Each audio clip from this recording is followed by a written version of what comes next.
got to try the wine. They're doing it right. They're growing the grapes, they're making the wine.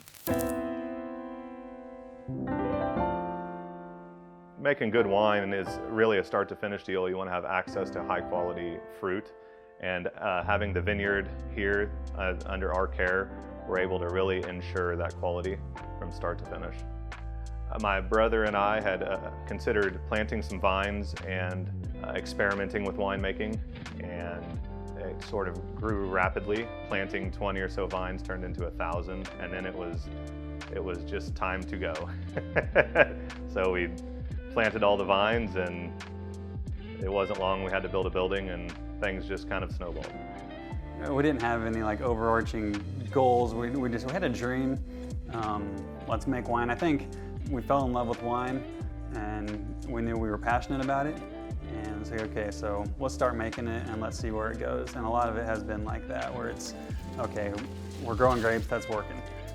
Let's grow some more grapes. And then we started making wine, and maybe the first 2 batches we loved them, like, it's like your own child. Not everybody else loved them though. So, and those were like our little trial batches. And then it got to, we get a little better at it, a little better, and so it's okay, this is working, so let's do more of it. Let's plant more, let's make more wine, and then we needed a building. So okay, let's start with a very small building. And that's kind of where we are doing it. Definitely within our means, and then I don't want to say just making it up as we go, but there's definitely a little bit involved with that, because it's such a different business. You're selling, you're making a product, you're selling a product, marketing it, but agriculture is part of it.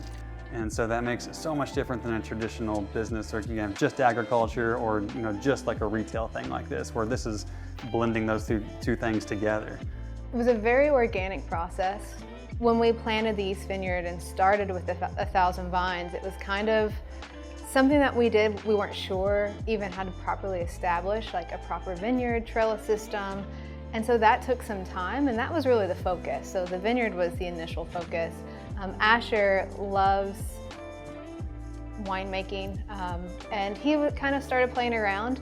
Word got out that we were kind of making wine and establishing recipes, and I think that was the moment we knew that, okay, it's time to really maybe get more established, learn a little bit more about winemaking, and it was just patience.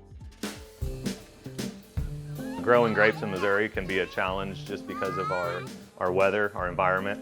We deal with a lot of humidity, pretty serious temperature swings, cold in the winter, hot in the summer. Wind chills, that can be a disaster for certain varieties. Which actually one of my favorite quotes is Martin Luther. He says that beer is made by men and wine by God. And it's so true, because so much of it's out of our hands. Like, we're out there just, trusting that the weather is going to be favorable, and it's going to be good, and it's going to be a good vintage. But you're dealing with the deer that are trying to eat them, and the Japanese beetles, and the hail and the wind, and like there's all these things that are coming at these grapes. So it's like by the time it actually makes it to the bottle, it's like, yes, it made it to the bottle. If you're growing grapes and making wine, it is a year-long process. So in the spring, or really winter, whenever the vines are still dormant, you start pruning.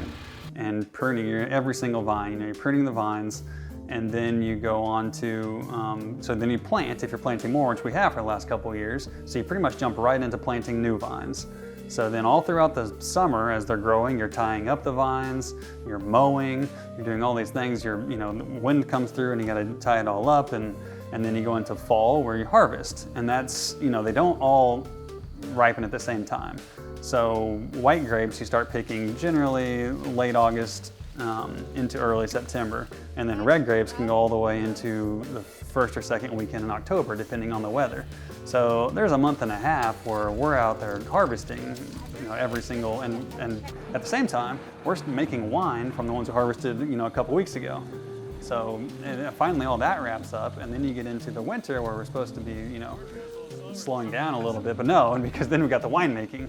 So then we're blending, we're filtering, we're re-racking back and forth, and then the winery's still going this entire time. So as all of this vineyard stuff is going on, the winery's open. So we're planning events, and we're getting people in the door, and trying to get the wine out there, going to wine walks, doing things like that. So all the way into December, and you can finally maybe take a couple weeks and just take a sigh of relief, and then January, boom, you're back into, we're finishing up our wines, doing our final filtrations, making sure it's all balanced right, January and February really.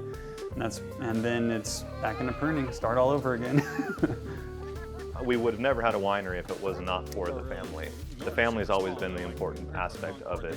My brother and I, obviously, and then including our wives, and Katie, a co-owner, my parents, having them involved. They were very excited when we first got started, and as it's gotten bigger, they've become more and more involved. And I think everybody really loves being up here and having hands-on on all of it. From just pruning the grapes to the making the wine to the serving the wine. It's not just a job. Like on weekends, everybody wants to be here. Everybody wants to help. So we couldn't do it without the family.